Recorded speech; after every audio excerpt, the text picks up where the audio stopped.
Okay, this is the first look at the new theater room. Let's head into here.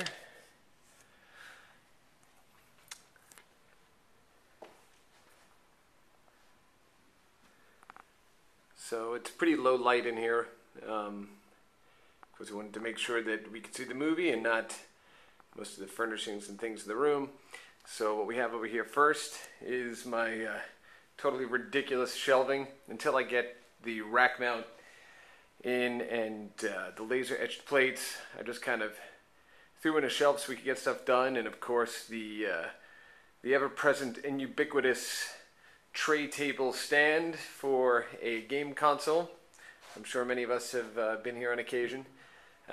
This Denon receiver is actually pretty awesome. It has a system built in called Audyssey, and what Audyssey will do is you take a microphone, and rather than put it in just one position in the room, you actually move it to 6 different positions, and it calculates the dimensions, space between the different speakers, reverb, it bounces stuff off the sub and all this other stuff, and then basically builds a sound stage that fits the dimensions of the room for the various seats and the different seating positions 1 through 6.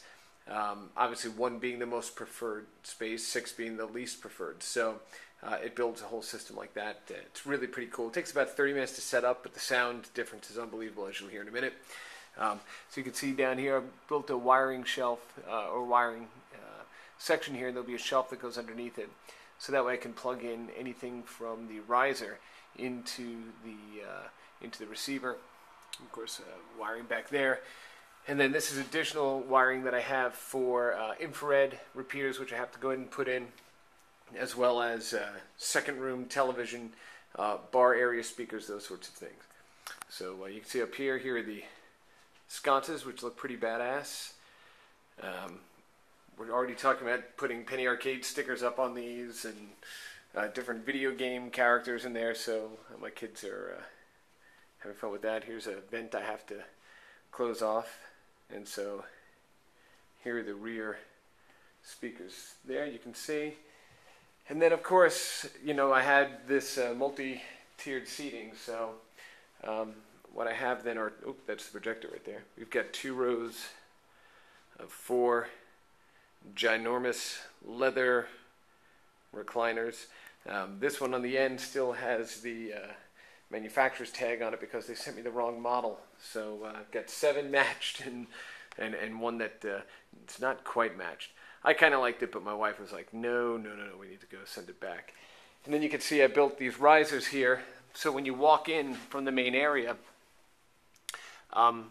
rather than stepping down right as you walk through the door, I basically built this riser system, so you come in on a full deck here that's 6 inches off the ground, and then you step up another 6 inches, and you're on basically a 12-inch deck in the back.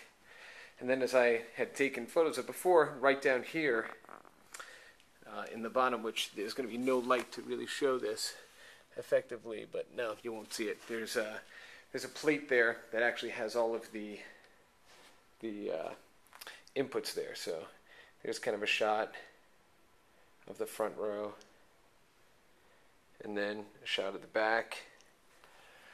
And then here's the projector, the Epson Home Cinema 8100, which is just absolutely ridiculous. It's an amazing projector. The clarity on it, the lens shifting capability of this thing is just, it's astonishing. It's really an unbelievable value to people that are looking for one at home.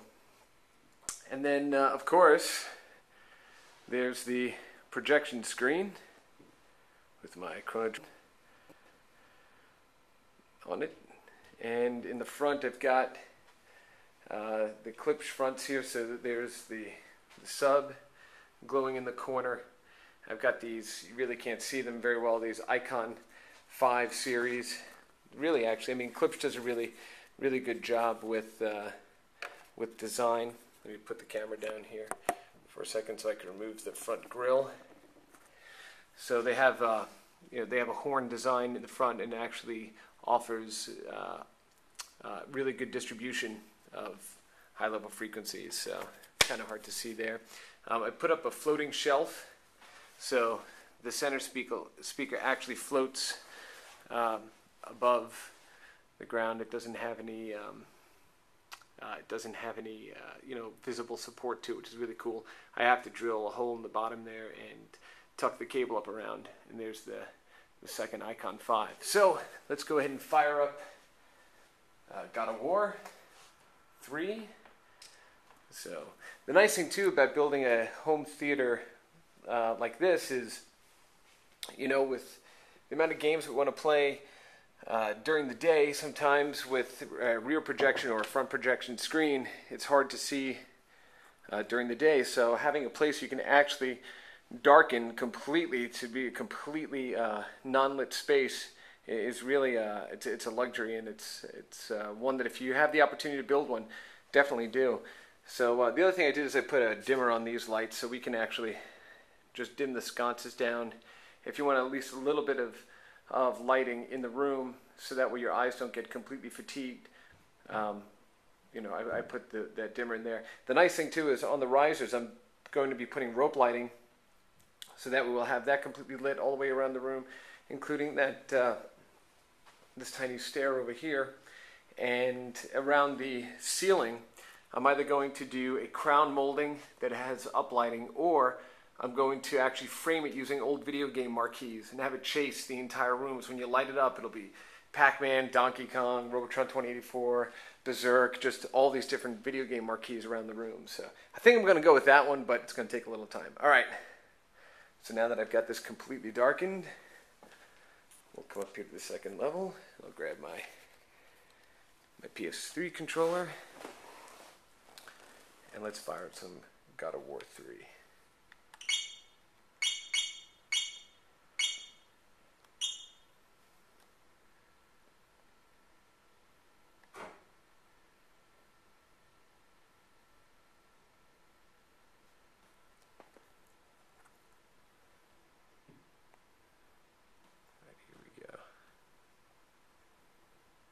Zoom in a little.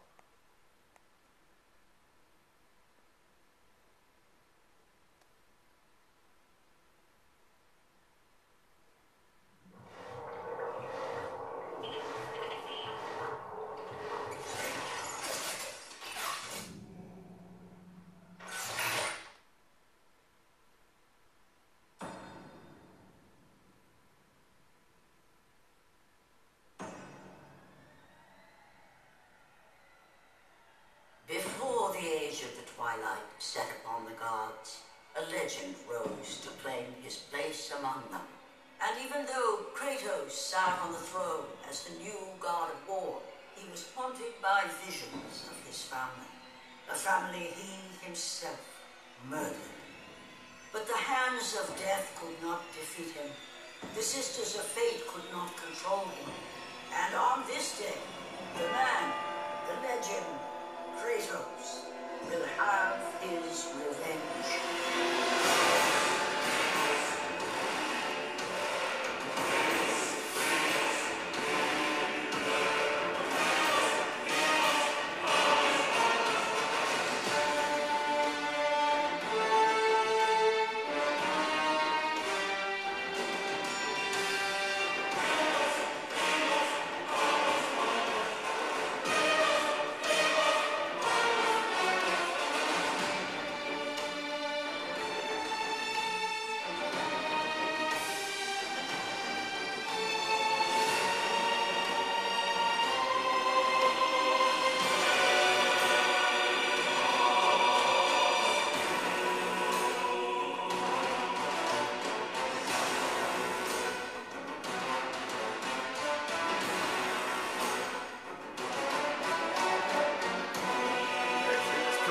Front here. Crank it up a little bit.